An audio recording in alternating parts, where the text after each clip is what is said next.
Madame la présidente, monsieur le ministre, monsieur le rapporteur, mes chers collègues, dans notre République, les droits fondamentaux doivent s'appliquer à tous, sans distinction d'origine ni de statut.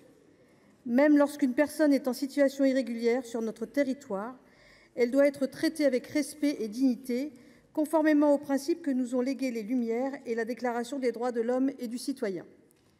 C'est dans cet esprit que notre droit prévoit un accompagnement juridique pour les personnes retenues en zone d'attente ou en centre de rétention. Cette assistance comprend l'analyse de leur situation, des conseils, un appui dans leurs demandes administratives et judiciaires, ainsi que la mise en relation avec un avocat. Elle constitue un pilier essentiel de l'exercice des droits et des garanties procédurales.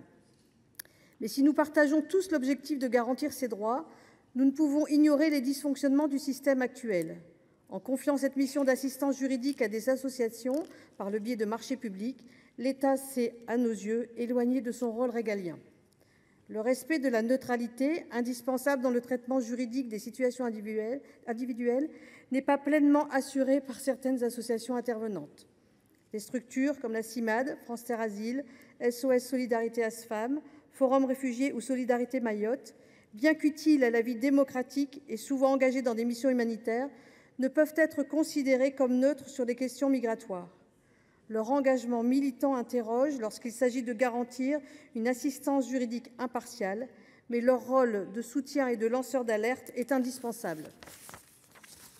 Notre collègue Marie-Carole Sentu, dans le rapport de la commission des finances, soulève à juste titre la question suivante. Ces associations ne participent-elles pas, même involontairement, à un phénomène de massification des recours qui surcharge notre appareil judiciaire et nuit à son bon fonctionnement? Face à ce constat, nous considérons qu'il est temps d'agir. Si un doute existe quant à l'impartialité ou à l'efficacité de ce système, alors il est de notre devoir d'y mettre fin.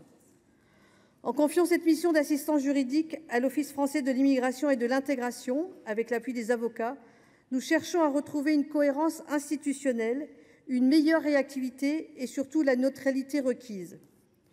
Aujourd'hui, l'État consacre près de 7 millions d'euros par an en subventions à des associations pour réaliser une mission qui pourrait et devrait relever de l'administration. C'est pourquoi la majorité de mes collègues sénateurs du groupe Les Indépendants soutiendra les dispositions de cette proposition de loi dans un souci d'efficacité, d'équité et de responsabilité républicaine. Je vous remercie.